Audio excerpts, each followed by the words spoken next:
आइए साथियों, आप सभी का जेके कंपटीशन सेंटर में हार्दिक स्वागत है। आज आपके लिए बहुत ही महत्वपूर्ण जो इतिहास की सीरीज चल रही है उसका ये लगभग अगला क्रम है और आज हम इतिहास का सामान्य परिचय जो प्रागैतिहासिक ऐतिहासिक काल है, आदि ऐतिहासिक काल है और ऐतिहासिक काल है, इससे संबंधित जिक्र करेंगे जो प्रत्येक एग्जाम के लिए बहुत ही महत्वपूर्ण है। तो आइए साथियों प्रारंभ करते हैं। प्रागैतिहासिक काल क्या है? इसमें लिखित साक्ष्यों का अभाव पाया जाता है और केवल पुरातात्विक साक्ष्य उपलब्ध है। और ये कौन सी सभ्यता को दर्शाता है? तो ये पाषाण कालीन सभ्यता को दर्शाता है। अगला है आपका आदि ऐतिहासिक काल, जिसमें लिखित साक्ष्य उपलब्ध हैं परंतु अपठित हैं। उसी तरीके से पुरातात्विक साक्ष्यों पर निर्भरता है और ये कौन सा सभ्यता कहलाती है? सिंधु घाटी सभ्यता के अंतर्गत आता है। ऐतिहासिक काल में लिखित साक्ष्यों की प्रचुरता है, यानी पढ़े जा सकते हैं और पुरातात्विक साक्ष्य भी उपलब्ध है। और ये काल कब से प्रारंभ हुआ? लगभग 6ठी शताब्दी ईसा पूर्व से ये प्रारंभ हुआ। आइए आगे देखते हैं। आगे पाषाण काल को कई कालों में बांटा गया है, जिसे पुरापाषाण काल, मध्य पाषाण काल, नवपाषाण काल में बांटा गया है। इसी तरीके से पाषाण काल को, पुरापाषाण काल को 3 भागों में बांटा गया है, जिसे पूर्व पाषाण काल कहते हैं, मध्य पाषाण काल कहते हैं, उच्च पुरापाषाण काल कहते हैं। पूर्व पाषाण काल को निम्न पुरापाषाण काल भी कहा जाता है। ये आपको ध्यान देना है। और इसकी क्या क्या इसमें था? शिकारी एवं खाद्य संग्राहक इसमें होते थे, यानी शिकारी होता था और खाद्य को इकट्ठा करने वाले होते थे। पशुपालन की व्यवस्था थी, कृषि की व्यवस्था थी, अग्नि के ज्ञान का अभाव था। इस काल के संबंध प्रथम हस्त कुठार यानी हाथ की जो कुल्हाड़ी पाई जाती थी, कहाँ पाई गई? 1863 में पाई गई। पल्लव परम जो मद्रास में है वहां पाई गई। किसने इसको खोजा? रॉबर्ट ब्रुस फूट द्वारा इसको खोजा गया। क्रोड़ उपकरण विशेषताएं इसकी हस्त कुठार, खंडक और बिदारडी, ये इसकी विशेषताएं रही हैं। मध्य पाषाण काल में, ये मध्य पुरापाषाण काल में फलक उपकरण पाए जाते थे। क्वार्टजाइट पत्थर से ये निर्मित होते थे। इनका निर्माण क्वार्टजाइट पत्थर से होता था। उच्च पुरापाषाण काल में तक्षणी और खुरचनी पाए जाते थे। मध्य पाषाण काल दूसरे नंबर पे आता है। नंबर 1 पुरापाषाण काल हो गया, जो पूर्व पाषाण काल, मध्य पाषाण काल और उच्च पुरापाषाण काल में विभाजित है। ठीक उसी तरीके से अब मध्य पाषाण काल आया। इसमें शिकारी भी होता था, खाद्य संग्रह भी होता था।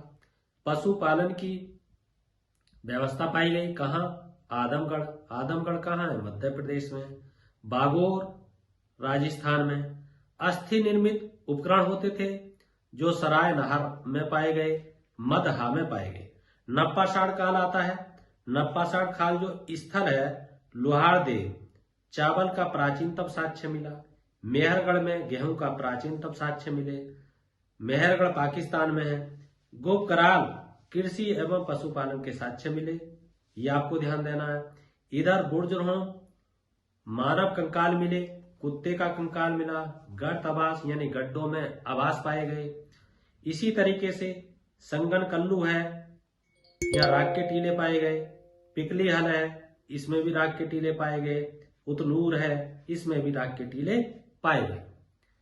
ये बहुत ही महत्वपूर्ण है। इनसे संबंधित बहुत ही प्रश्न बार बार आते हैं, इसलिए इस सार को समझना आपके लिए बहुत ही जरूरी है। आइए आगे देखते हैं।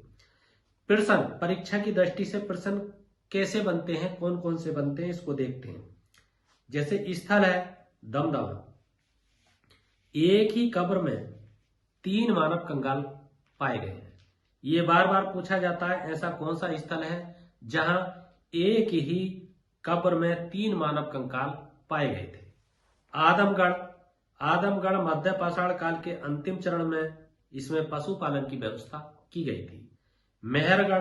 मेहरगढ़ में प्राचीनतम स्थायी जीवन का प्रमाण मिलता है और पाषाण संस्कृति से लेकर सिंधु घाटी सभ्यता तक के अवशेष यहाँ पर पाए जाते हैं। हथनौरा बहुत बार कंपटीशन में आया है। भारत में मानव का सर्वप्रथम साक्ष्य यानी नर्मदापुरम और होशंगाबाद से मिला। भीमबेटकाएं प्रागैतिहासिक काल की चित्रकला की शैली यहाँ पाई जाती है। अन्य तथ्य, बोजराम की खोज डी टेरा पीटरसन द्वारा की गई। मध्य पाषाण काल भारत में अस्थि पंजर का सर्वप्रथम साक्ष्य है। आइए और महत्वपूर्ण तथ्य हैं। भारतीय पुरातत्व से संबंधित तथ्य 1861 ईस्वी में भारतीय पुरातत्व के जनक अलेक्जेंडर कनिंघम भारत में सर्वप्रथम पुरातत्व सर्वेक्षक नियुक्त किए गए थे। 1863 में भारत में पाषाणकालीन सभ्यता का अनुसंधान प्रारंभ हुआ। 1871 में पुरातत्व सर्वेक्षण सरकार के एक विभाग के रूप में गठित किया गया। 1901 में लॉर्ड कर्जन के समय में पुरातत्व सर्वेक्षण विभाग को केंद्रीकृत कर भारतीय पुरातत्व सर्वेक्षण का नाम दिया गया तथा जॉन मार्शल को इसका प्रथम महानिदेशक बनाया गया। ये महत्वपूर्ण बातें हैं। इतिहास को अभी पीछे बताया आपको। प्रागैतिहासिक काल में बांटा गया है, आदि ऐतिहासिक काल में बांटा गया है, ऐतिहासिक काल में बांटा गया है। उपरोक्त काल विभाजन लिखित साक्ष्यों की उपलब्धता या अनुपलब्धता पर आधारित है। जो आपका प्रागैतिहासिक काल है अभी आपको बताया उसे निम्न पुरापाषाण काल, मध्य पुरापाषाण काल और उच्च पुरापाषाण काल में बांटा गया। संस्कृति के जो लक्षण थे वो निम्न पुरापाषाण काल में जिसमें कि सल्क पाए जाते थे, गडासा पाया जाता था, खंडक पाया जाता था, ये वहां के संस्कृति के लक्षण थे। इसी तरीके से मध्य पुरापाषाण काल में फलक संस्कृति पाई जाती थी। और ये कहां कहां पाई जाती थी? नेवासा में पाई जाती थी। नेवासा कहाँ है? महाराष्ट्र में है। डीडवाना में पाई जाती थी। डीडवाना कहाँ है? राजस्थान में है। भीमबेटका में पाई जाती थी। भीमबेटका कहाँ है? मध्य प्रदेश में है। आपका बांकुड़ा में पाई जाती थी और बांकुड़ा कहाँ है? आपका पश्चिम बंगाल में है। ये आपको ध्यान देना है। इसी तरीके से जो आपका उच्च पुरापाषाण काल में अस्थि के उपकरण पाए गए, अस्थि के उपकरण आपके खुरचनी पाई गई, तक्षणी पाई गई, ये आपको ध्यान देना है। ये कहां कहां पाए गए? बेलन घाटी में पाए गए, आपका छोटा नागपुर में पाए गए और आपका मध्य यानी जो भारत था जैसे गुजरात में पाए गए, महाराष्ट्र में पाए गए, कर्नाटक में पाए गए, आपका केरला मध्य आंध्र प्रदेश में पाए गए। इस तरीके से ये आपको ध्यान देना है। तो साथियों, मित्रों, यदि आपको ये वीडियो पसंद आई है तो इस चैनल को सब्सक्राइब कीजिए, लाइक कीजिए, शेयर कीजिए, कमेंट कीजिए, फीडबैक जरूर दीजिए। इसी के साथ आपका बहुत बहुत हार्दिक धन्यवाद।